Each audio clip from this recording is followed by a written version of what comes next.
Hey there, Alex Kidman with my super quick thoughts on Apple's iPhone 12 launch. As I'm recording this, the event has just wrapped, so these are very much kind of top of head thought ideas, but I've been covering iPhones ever since there have been iPhones. So do I have thoughts? Of course I have thoughts. Now, obviously the iPhone was the star of the show, and I will get to the HomePod Mini in a moment. But one of the big things to come out of this event, I think, is that Apple's got a really wide range of phones now. Because if you include all the new iPhone 12 models and the ones that they're keeping, you start with the SE, you've then still got the XR, which is kind of surprising to me. You've still got the 11, although the 11 Pro is no more. Then you've got the 12 Mini, then you've got the 12, then you've got the 12 Pro, then you've got the 12 Pro Max. It's a kind of dizzying array of phones, although Apple still isn't playing in that really, really low cost space for its new devices. Now, then we come to the 5G side of it, and this is kind of expected. I mean, everyone knew they were going to do it, but it's also, Apple is late to market with this, and while Apple is often cautious about adopting new features, it wasn't particularly quick with 4G either.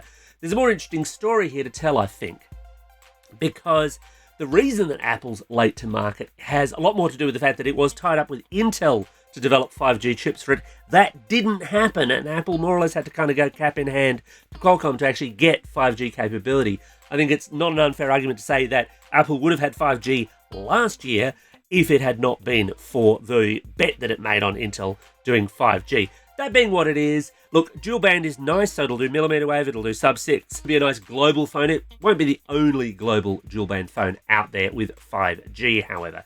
In terms of the design, yes, it's all very iPhone 4. Again, that was very much as predicted. I'll be interested to see just how robust the ceramic shield glass they've got there is. I'm wondering if they're not just somewhat rebranding Corning's Gorilla Glass there. But again, we'll wait and see, and I will confidently predict that people will still crack their phone screens because they're phone screens. That's what they do. In terms of the model lineup, I think I like the small and the large the most. The Mini is small and cute and powerful, and I've got a real thing for small, powerful phones. I've had that for years. I very much like them.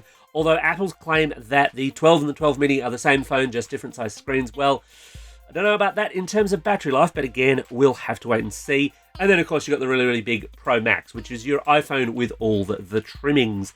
I'm a sucker for blue phones, and that Pacific blue colour does look rather schmick in my view.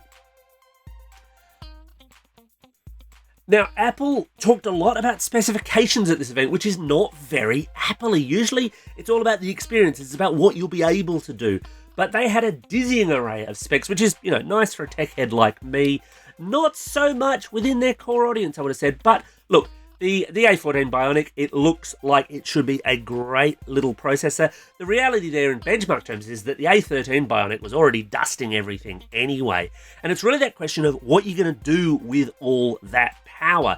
There's a bit of a problem here if you are looking to upgrade, especially if you've got an iPhone 11 phone, because that's still one of the most powerful phones on the market, even now. And I'm not quite sure that I see that upgrade path. Certainly if you're coming from a much older iPhone, then it's a very, very different story.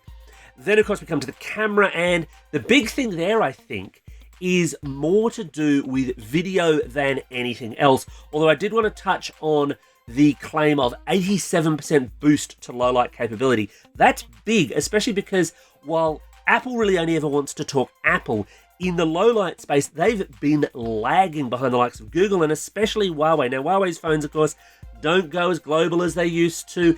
And naturally, there's that issue that they don't have Google apps. They're a less capable phone in a software sense. But in terms of low light capability, there's Huawei and then there's been everyone else. So I'm really, really keen to see just how well the 12 Pro and especially the 12 Pro Max can shoot in low light, especially with that LiDAR sensor for faster focusing. But again, video I think is the real story here. The HDR10 and Dolby Vision HDR shooting capability should make for some really interesting video shoots with those particular phones, and especially for people who want to do lots of video editing. I wonder about file sizes though, and as with every iPhone ever, you can't boost the storage capacity easily.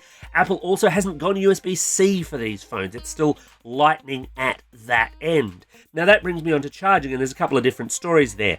First and foremost, of course, there's the fact that there's no longer a charger in the box. Apple says it's doing this for environmental grounds. I get that.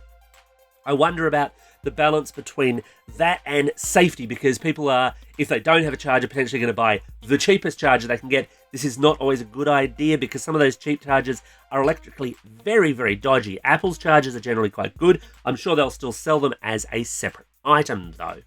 And then we come to MagSafe. Now, I'm a long-term Mac user. I liked MagSafe back when it was on the MacBooks. This isn't quite the same thing. This is a magnetic attachment for accessories. I'm sure Apple will be selling MagSafe certification to its suppliers. In fact, I know it will be because they did show off some Belkin ones. I also had a slight little squeal of joy and recognition when the Duo charger came up on screen, because I can remember Apple touting the AirPower, which was sort of its predecessor, except of course the AirPower never made it to market. Little bit worrying that the MagSafe Duo accessory will be coming later, because that's actually what they said about the AirPower charger a couple of years ago as well. In terms of availability, well, look, there's that weird kind of split thing where the 12 and the 12 Pro go on sale first, then the Mini and the Pro Max. And as I said at the start, the Mini and the Pro Max, I think, are where the really interesting action are.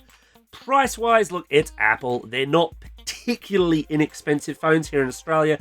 The cheapest one, the 64GB 12 Mini, will run you $1,119. And that goes all the way up to $2,369 for a 512GB 12 Pro Max. There will be contract terms for those with the usual carriers as well, I'm sure.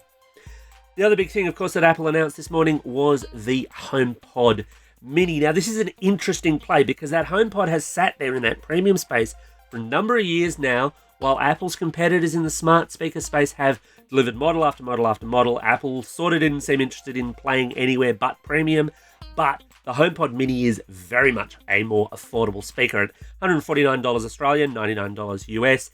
It's smaller. I'll be really keen to see how much of a speaker drop there is between the HomePod and the HomePod Mini, because there's absolutely no way that the HomePod Mini is just that HomePod audio experience for $149 bucks. It's also obviously a big shot across the bow for some of the newer speakers announced by the likes of Amazon and especially Google. I've just recently reviewed its new Nest audio speaker, and that's a nice little device. So the HomePod Mini has got some work cut out for it.